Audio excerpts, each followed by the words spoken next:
Amados, a paz do Senhor, tudo bem com vocês? Nesse momento, nós vamos dar início a um novo vídeo do canal Amor pela Palavra. Nós estamos há algumas semanas falando sobre a providência divina. E nós falamos sobre alguns aspectos da providência divina. E no último vídeo, não sei se você se conectou a ele, eu falei que nós também temos responsabilidades como cristãos para poder gozar da providência divina. Então eu quero convidar você para orar, porque sem Deus nós não somos nada. E sem a presença dele, esse canal também não vale nada. Então vamos pedir ao Senhor para ficar conosco nesse momento. Deus querido e amado, nós queremos te agradecer por essa oportunidade de estarmos mais uma vez gravando um vídeo para esse canal, que foi um projeto que o Senhor colocou em nosso coração. Deus, fala aos nossos corações por meio da tua preciosa palavra. Nós já te agradecemos em nome de Jesus.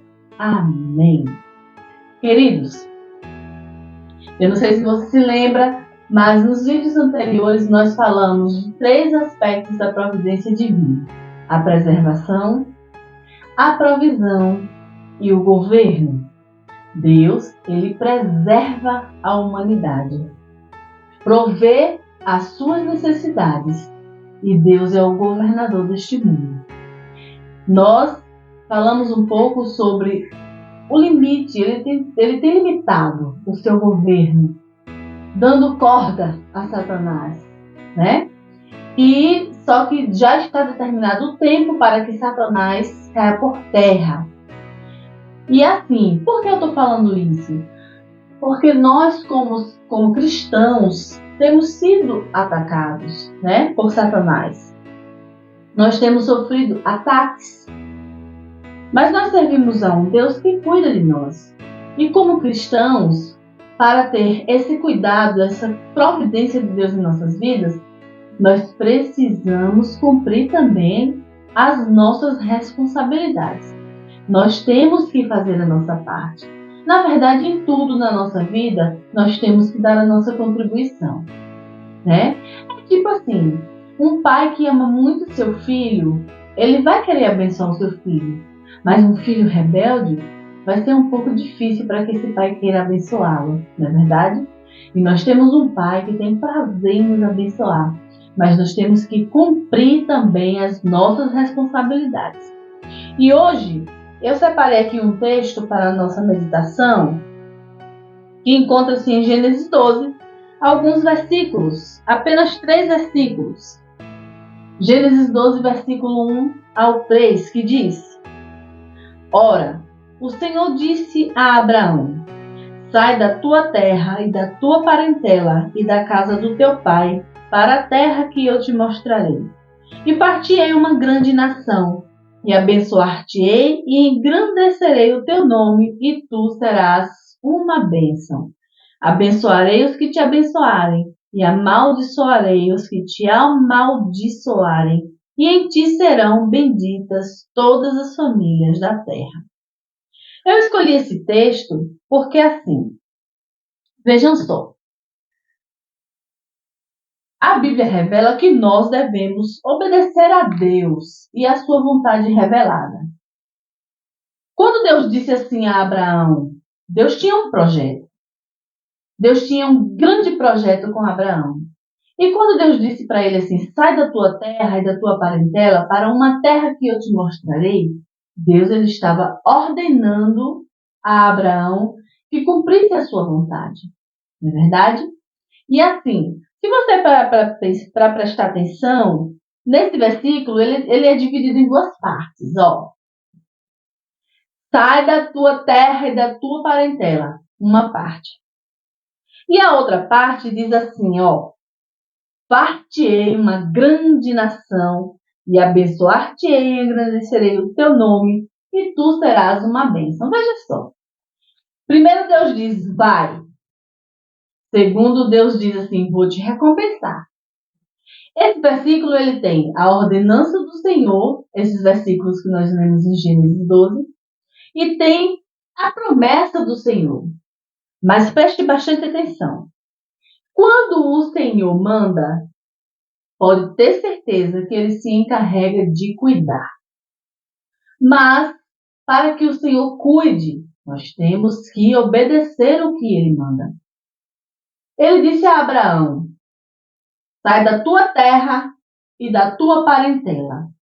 Só que mesmo assim, Abraão ainda levou Ló. Quando Deus disse assim para Abraão: sai da tua terra e da tua parentela, ele disse: não leva teus parentes, vai sozinho. Mas ele levou Ló, seu sobrinho. E os pastores de Ló começaram a ter problema com os pastores de Abraão. E eles tiveram que se separar. Quando Abraão disse a Ló: olha, para que lado tu quer ir? Para o lado que tu for, eu não irei, irei para o lado oposto. Ló olhou para as campinas, o lado bonito, o lado que estava cheio de verde. Deixa eu ler aqui para você, ó. Em Gênesis 13, os versículos 10. Gênesis 13, versículo 10 e 11, que diz assim, ó. E Ló levantou seus olhos e viu toda a campina do Jordão, que era toda bem regada, antes de o Senhor ter destruído Sodoma e Gomorra. Era como o jardim do Senhor, como a terra do Egito, quando se entra em Zoar. Então Ló escolheu para si toda a campina do Jordão, e partiu Ló para o oriente, e apartaram-se um do outro. Só que Abraão ele estava cumprindo um ídolo do Senhor. E mesmo ele ficando com o outro lado, o lado que Ló não quis, o lado mais seco, né? O lado mais feio. Para Deus isso não era nada. Deus ia fazer Abraão prosperar de qualquer maneira, porque Deus havia prometido para ele: te abençoarei, engrandecerei o teu nome, fartei de ti uma grande nação. Então, nos versículos 11, diz aqui que Abraão foi para o outro lado e se apartou de Ló. Aqui diz: disse o Senhor a Abraão, versículo 14. Depois que Ló se apartou dele, levanta agora os teus olhos e olha desde o lugar onde estás para a banda do norte, do sul e do oriente e do ocidente. Porque toda esta terra que vês, te hei de dar a ti e a tua semente para sempre. E farei a tua semente como pó da terra, de maneira que se alguém puder contar o pó da terra, também a tua semente será contada. Levanta-te, percorre esta terra e o seu comprimento, na sua largura, porque a ti te darei. Ou seja, muitas vezes nós nos encontramos em situações adversas. Mas, quando nós estamos fazendo a vontade de Deus, Ele se encarrega de nos dar a vitória. Ele se encarrega de cuidar de nós. Aqui em Gênesis, capítulo 39, os versículos 21 ao 23, nós vemos José numa situação extremamente adversa. Veja só. O Senhor, porém, estava com José. José estava onde? Na prisão. O Senhor estava com José. Estendeu sobre ele a sua benignidade e deu-lhe graça aos olhos do carcereiro mor. E o carcereiro mor entregou na mão de José todos os presos que estavam na casa do cárcere, e ele fazia tudo o que se fazia ali. E o carcereiro mor não teve cuidado de nenhuma coisa que estava na mão dele, porque o Senhor estava com ele, e tudo o que ele fazia, o Senhor prosperava. Aí você presta atenção. José estava numa situação extremamente adversa. Ele foi caluniado pela esposa de Potifar e foi preso. Mas José era um jovem extremamente temente ao Senhor e obediente. Tudo quanto o Senhor lhe ordenava, ele fazia. E assim, quando a gente decide obedecer ao Senhor, Ele se encarrega de cuidar de nós.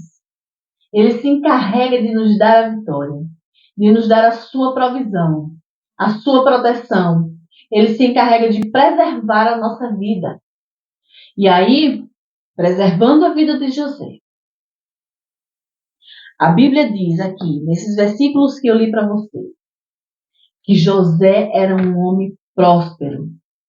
Tudo quanto José tocava ou fazia, prosperava, porque Deus era com ele. E aí, eu quero te dizer assim, que nós não perdemos em obedecer ao Senhor. Nós só temos a ganhar. E ainda que não venha para nós, e muitas vezes quando a gente diz assim, nós só temos a ganhar, alguém pode pensar em bens materiais, ou riqueza, prosperidade. Mas, assim, o que eu acho aqui mais importante desses textos que eu li, é a presença de Deus em nossas vidas. Deus estava com Abraão, Deus estava com José, porque ele se encarrega, quando ele manda e nós obedecemos, ele se encarrega de prover todas as nossas necessidades e nos dá livramento em situações adversas. Lá em Mateus, vamos para Mateus. Mateus, capítulo 2, versículos 13 e 14. Olha só. Deus envia o anjo para falar com José. Falamos de um José do Velho Testamento, agora vamos falar do José do Novo Testamento. Deus enviou o anjo para falar com José e disse assim: tu tem que fugir para o Egito, porque Herodes está intentando matar a Jesus. Veja só. Mateus 2, versículo 13 e 14, que diz: tendo-se ele retirado, eis que o anjo do Senhor apareceu a José em sonhos, dizendo: levanta-te, toma o menino e sua mãe e foge para o Egito. Demora-te lá até que eu te diga, porque Herodes há de procurar o menino para o matar. E levantando-se ele, tomou o menino e sua mãe de noite e foi para o Egito. Então, assim, até para Jesus ter esse cuidado de Deus, os pais de Jesus tiveram que obedecer uma ordenança do Senhor. José não pensou duas vezes. De noite ele pegou o menino e foi com Maria para o Egito. E assim, ele ainda disse assim: tu vai ficar lá até que eu te diga. E quando Herodes morreu, que era o homem que queria, o rei que queria matar Jesus, aí o anjo apareceu novamente a José dizendo que ele podia voltar porque aquele que tentava matar Jesus havia morrido. Então José, ele obedeceu ao ir e obedeceu quando o Senhor disse: tu só vem quando eu mandar. Ele esperou a outra ordenança do Senhor dizendo: tu já pode voltar, para que ele pudesse voltar com a sua família para a sua terra. Então, assim, eu vou tornar a falar o que eu falei agora há pouco. Não perdemos nada em obedecer a Jesus, em obedecer a Deus, em honrar a sua palavra, em amar esta palavra, em guardá-la no nosso coração, porque a palavra do Senhor diz que nós, escondendo a palavra de Deus no nosso coração, nós não vamos pecar contra Deus. E nós precisamos ser justos diante dessa palavra, porque Deus, ele é fiel no que promete.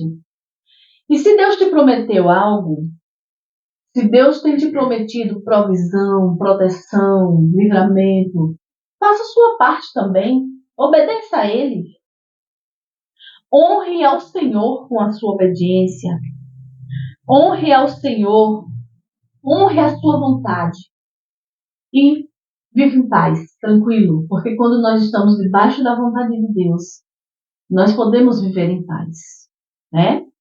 E muitas vezes, quando nós renunciamos a essa vontade, nós não vivemos em paz. Nós vivemos sempre apreensivos, porque nós deixamos de fazer a vontade de Deus para fazer a nossa própria vontade. E aí eu quero encerrar esse vídeo. Eu quero encerrar esse vídeo dizendo para você o seguinte: que a proteção de Deus depende também da nossa obediência. Deus é um Deus que guia e protege o seu povo. Mas, pense bem, nós temos que fazer a nossa parte.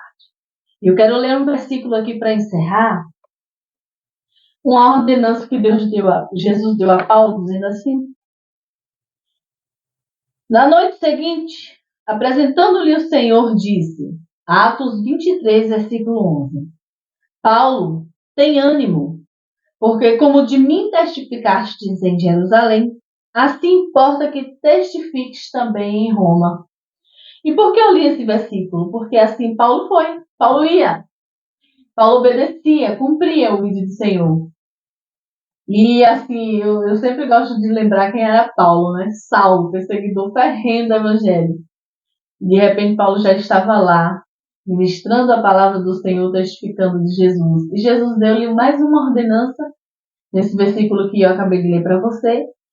E aí eu tomo este versículo como exemplo para dizer para você e guardar também para mim que nós devemos sempre estar dispostos a ganhar almas para Jesus. Nós devemos estar em harmonia com a vontade de Deus, em harmonia, servindo e ajudando que as pessoas queiram Jesus através do nosso testemunho. Dar um bom testemunho também é uma forma de obedecer ao Senhor, ok? Amados, fiquem com Deus. Esse foi mais um vídeo do canal Amor pela Palavra.